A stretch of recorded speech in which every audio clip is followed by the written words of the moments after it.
संगत जी मेरे साथ ज़रूर बोले जय गुरु जी, शुक्राना गुरु जी। संगत जी वीडियो को लाइक कीजिए, चैनल को सब्सक्राइब कीजिए और बेल आइकन को प्रेस कीजिए ताकि आपको आने वाली वीडियो की जानकारी अच्छी से मिल सके। जय गुरु जी संगत जी। संगत जी गुरु जी को मेरा कोटि कोटि प्रणाम और गुरु जी की प्यारी प्यारी संगत को जय गुरु जी। का सत्संग एक आंटी जी का है जो कि अपना नाम किसी कारण से नहीं बता रहे हैं। आप सत्संग को पूरा ज़रूर सुने और गुरु जी की ढेरों ब्लेसिंग प्राप्त करें। और अगर आप भी अपना सत्संग शेयर करना चाहते हैं तो सुंदर राइटिंग में ईमेल आईडी पर लिखकर या ऑडियो रिकॉर्ड करके शेयर कर सकते हैं। जय गुरु जी। जय गुरु जी, शुक्राना गुरु जी, कोटि कोटि शुक्राना गुरु जी, लख लख शुक्राना गुरु जी और अंतम शुक्राना गुरु जी। संगत जी ये मेरा पहला सत्संग है और गुरु जी ने मुझे बताया है, कहते हैं कि अपना जो भी जर्नी है शुरू से ही शुरू करनी चाहिए। तो मैं शुरू करने की आपसे इजाज़त चाहूँगी। ओम नमः शिवाय, शिवजी सदा सहाय। ओम नमः शिवाय, गुरुजी सदा सहाय।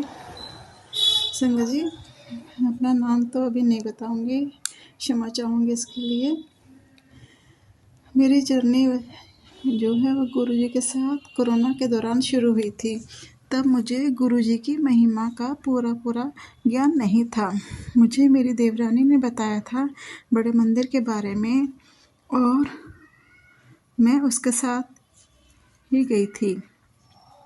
वहाँ हमें पहले पूरे मंदिर के दर्शन बड़े ही सुव्यवस्थित ढंग से और बड़े ही प्रेम से करवाए गए। मैं भीड़ में जाने से थोड़ा कतराती हूँ, घबराती हूँ, ये घुटन सी महसूस होती है, लेकिन मुझे ऐसी कोई भी परेशानी वहाँ पर नहीं हुई। फिर हमें वहाँ पर जल प्रसाद दिया गया और उसके बाद चाय समोसा प्रसाद भी दिया गया। फिर हमने गुरु जी के सब दर्शन करने के बाद बाहर आए तो हमें गुरु जी का स्वरूप भी मिला, भेंट स्वरूप। मुझे बहुत ही अच्छा लगा। मेरे अंकल जी बहुत ही गुस्से वाले स्वभाव के हैं। मुझे बार बार फ़ोन से पूछा जा रहा था कि कहाँ है, क्योंकि वो मुझे कहीं अपनी मर्ज़ी से जाने नहीं देते हैं और हमेशा अपनी मर्ज़ी चलाते हैं। तो मैंने गुरुजी से मन ही मन अरदास की कि घर पहुंचने पर झगड़ा ना करें और गुरुजी का नाम घर पहुंचने तक मैं लेती रही और गुरुजी की कृपा से उन्होंने मुझे ज़्यादा कुछ कहा भी नहीं। फिर कई समय तक मैं मंदिर में नहीं जा सकी घर की परेशानी के कारण, क्योंकि हमें मंदिर के लिए कम से कम 5-6 घंटे का समय चाहिए होता है। फिर बीच में एक दिन मैं सुबह अपने बेड पर बैठी थी तो जैसे ही मैंने यूट्यूब खोला तो मुझे गुरुजी का मैसेज आया और गुरुजी का चेहरा पूरा मेरी आँख के सामने आ गया और वो कहने लगे, कमली मुझे भी अलमारी से बाहर कढ़, मैनू भी ते घुटन हुंदी है तेरी तरह, तैनों सफोकेशन हुंदी है ते मैनू भी घुटन हुंदी है उसी तरह। और फिर मुस्कुराने लगे जैसे मुझसे शिकायत कर रहे हो। मेरा दिल धक से रह गया और धड़कने लगा कि मैंने ये गलती क्यों की। मैंने उसी पल उनके स्वरूप को अलमारी से निकाला और क्षमा मांगी और उनको गले से लगाया और मेरे आंसू रुक ही नहीं रहे थे।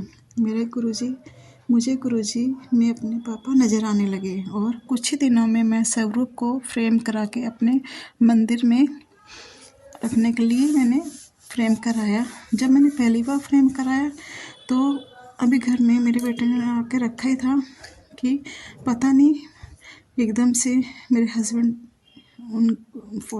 उनको पता नहीं चला, वो फ्रेम के स्वरूप के ऊपर बैठ गए और वो शीशा सारा टूट गया, यहाँ तक कि फ्रेम भी टूट गया।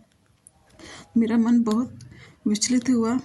मैंने गुरुजी से क्षमा मांगी, लेकिन बाद में मुझे मालूम चला कि ऐसा होना शुभ माना जाता है कि हमारे जो कष्ट होते हैं वो गुरुजी काट देते हैं, तो ऐसा होता है। फिर मैं मंदिर में उनकी जोत बत्ती और नाम जब दूसरी बार जब मैंने फिर से अगले दिन फ्रेम कराया तो उनको बड़े ही संभाल के मैंने अपने हाथों से आते ही मंदिर में रखा और उनकी जोत बत्ती और नाम जप करने लगी, शुक्राना करने लगी। और अब मैं हर सांस में उनका नाम नहीं भूलती। गुरुपा के बिना मैं अपने को अधूरा व अकेला महसूस करती हूँ। मैं अकेला महसूस करती हूँ। गुरुजी आपकी आज्ञा या आदेशों में हाँ गुरुजी, मुझे आप अपनी आज्ञा या आदेशों का पालन करने के सक्षम बना दीजिए। आप मेरी परेशानी व मजबूरी को समझते हैं। मैं क्षमा चाहती हूँ सर जी, कुछ बड़ा हो गया। सक्षम सत्संग थोड़ा कुछ बड़ा हो गया, लेकिन मैं बहुत टाइम से इनके संगत में हूँ और मुझे मौका ही नहीं मिला सत्संग का, तो इसलिए थोड़ा सा टाइम लग रहा है मुझे सत्संग सुनाने में। अच्छा, मुझे गुरु जी के ना 12 मैसेज आते हैं कि तो गलती कर रही है तो शुक्राना कर, पर मुझे समझ नहीं आ रहा था कि शुक्राना सत्संग करने को कहते हैं या खाली लिखने के। मैं हर सत्संग के बाद शुक्राना कर देती थी और वो मुझे कहते थे शेयर कर, तो मुझे शेयर का भी पता नहीं चलता था। वही जो मैं सत्संग सुनती थी उसको ही आगे शेयर कर देती थी। फिर मैंने अभी तक मुझे कई बार उनका मैसेज आया कि तू गलती कर रही है, मैं तीनों 2-3 काम कैसे तो कर दी क्यों नहीं। मैं बहुत दिमाग लगाया तो मुझे समझ नहीं आया कि सत्संग को अपना जो सत्संग है उसको सुनाना ही शुक्राना होता है। तो मैंने फिर इसलिए मैं अपना सत्संग शेयर आपसे कर रही हूँ। मैं आपसे विनती करूँगी, अगर मुझसे कोई भी गलती हो गई हो या नासमझी से कुछ गलत कह दिया हो तो मुझे क्षमा कर देना। मेरा ये पहला सत्संग है। मुझे आशा है कि गुरुजी मुझे क्षमा कर देंगे, कोई अगर गलती मुझसे हो गई हो तो। गुरुजी ने मुझे ड्रीम दर्शन देकर हुए कई बार आने वाली परिस्थिति से मुझे अवगत कराया और टेलीपैथी के जरिए भी मुझे हर समस्या का समाधान और सांत्वना भी दी है और मुझे हौसला देकर समझाते भी हैं। मुझे गुरुजी के मैसेज आते हैं कि तो 3-4 काम मैंने जो बताए वो तो करती क्यों नहीं। तो मैं क्षमा मांगती हूँ गुरुपा, मैं बहुत बेवकूफ़ हूँ। मैं अपनी तरफ से जैसा हो सके जितना हो सके मैं करती हूँ। मुझे इतनी समझ दो कि मैं आपके संकेत भली भांति समझ सकूं और पूरा कर सकूं। फिर भी गुरुपा आप मेरी गलतियों की व कमियों को बुराई को माफ़ करें। मुझे आपकी आज्ञा मुझे क्षमा करें। अच्छा, जैसे कि गुरुजी कहते हैं मैं अपना जय गुरुजी, अब ज़्यादा हो गया इसलिए मैं क्षमा चाहूँगी। मैं अपना सत्संग फिर अगली बार शेयर करूँगी। मैं विराम चाहूँगी अपने सत्संग में, तो फिर से नाम जप करना चाहूँगी। ओम नमः शिवाय, शिवजी सदा सहाय। ओम नमः शिवाय, गुरुजी सदा सहाय। ओम नमः शिवाय, शिवजी सदा सहाय। ओम नमः शिवाय, गुरुजी सदा सहाय।